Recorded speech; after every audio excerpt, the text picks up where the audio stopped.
Halo anak-anak, kembali lagi dengan Ibu Tere. Hari ini kita akan belajar mengenai tema 4, subtema 1, pembelajaran 2. Di pembelajaran pertama, kita sudah membaca beberapa teks bacaan. Nah, salah satunya itu adalah teks mengenai teh. Ayo anak-anak masih ingat tidak ya? Apa yang kita pelajari mengenai teh? Nah, teh itu adalah salah satu contoh dari sumber daya alam. Teh biasanya tumbuh di daerah dataran tinggi. Lalu, sumber daya alam itu apa, Ibu Tere? Sumber daya alam adalah segala sesuatu yang dimanfaatkan untuk kebutuhan hidup. Sumber daya alam dibagi menjadi dua jenis. Yang pertama adalah sumber daya alam yang dapat diperbaharui. Sumber daya alam yang dapat diperbaharui artinya sumber daya alam ini dapat disediakan lagi. Contohnya adalah tumbuhan dan hewan. Kemudian jenis yang kedua adalah sumber daya alam yang tidak dapat diperbaharui. Sumber daya alam yang tidak dapat diperbaharui artinya sumber daya alam ini tidak dapat disediakan lagi. Atau kalaupun dia ada, itu membutuhkan waktu yang sangat lama untuk tersedia kembali. Bisa memakan waktu sekitar jutaan tahun.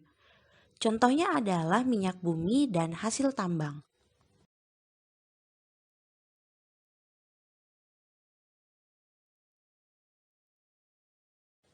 Kita mulai dari sumber daya alam yang berasal dari hewan. Semua hewan dapat kita manfaatkan, tetapi harus dilestarikan juga. Kenapa, Bu Tere?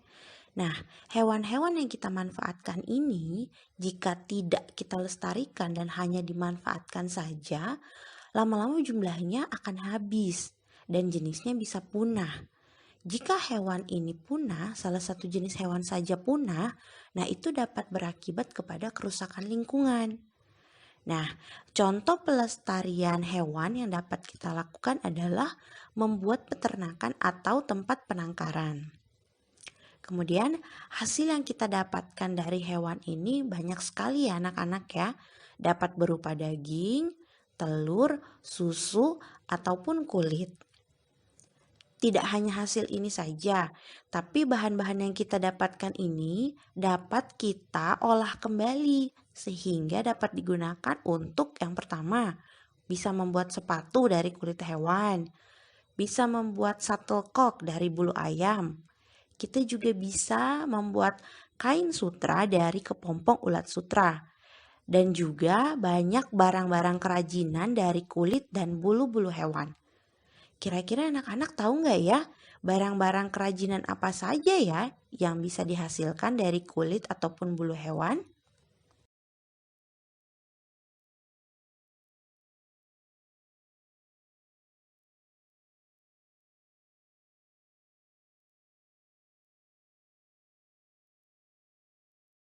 Kulit sapi adalah salah satu contohnya. Nah, kulitnya ini bukan hanya dimanfaatkan atau diolah menjadi makanan ataupun kerupuk kulit, tapi dapat juga dijadikan sebagai bahan untuk membuat jaket, tas, dan juga dompet. Oke, kita lanjut. Sumber daya alam yang berasal dari tumbuhan. Manusia memanfaatkan banyak sekali barang-barang dari tumbuhan. Beberapa di antaranya kita menggunakan hasil dari tumbuhan ini untuk perabot-perabot di rumah. Kalau anak-anak perhatikan, pasti di rumah anak-anak ada banyak sekali barang-barang yang terbuat dari kayu.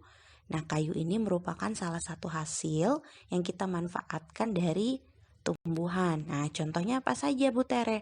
Ada meja, kursi, di kelas kita juga ada papan tulis, ada lemari, ada papan, balok kayu, dan bahan makanan tentunya ya.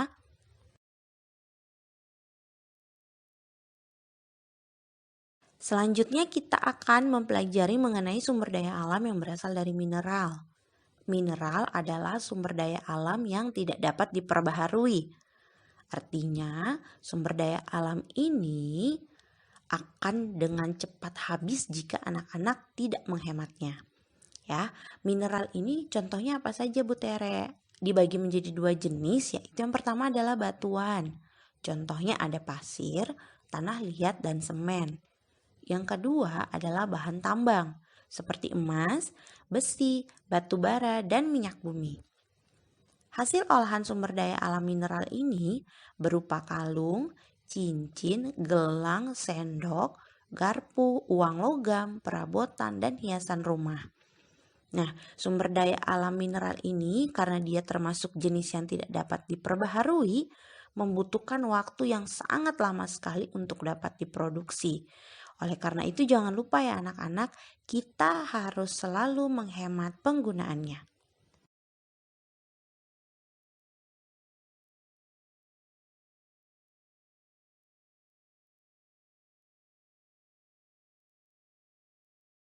Berikutnya adalah sumber daya alam yang tidak hidup atau bahan tidak hidup.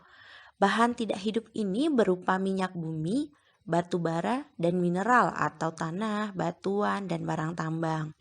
Nah, bahan alam tidak hidup ini dapat digunakan sebagai yang pertama bahan bakar, kedua bahan bangunan, dan ketiga adalah peralatan rumah tangga.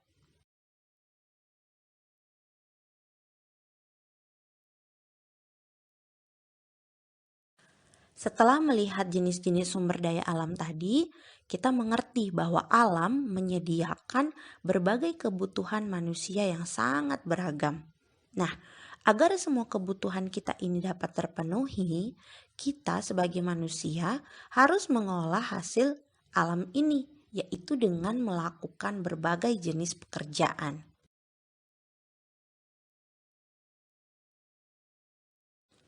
Pekerjaan apa saja yang dapat dilakukan, Bu Tere? Nah, jenis-jenis pekerjaan ini dibagi menjadi dua.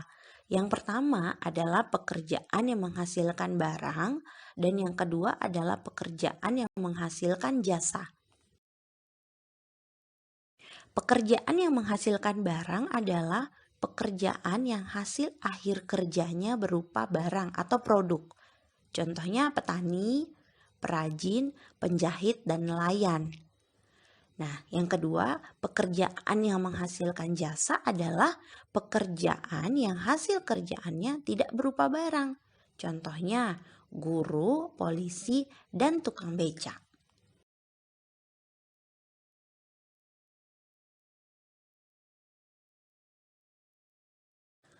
Oke, sekian pelajaran kita hari ini. Terima kasih sudah mendengarkan penjelasan Ibu Tere. Sehat selalu ya anak-anak dan sampai bertemu kembali.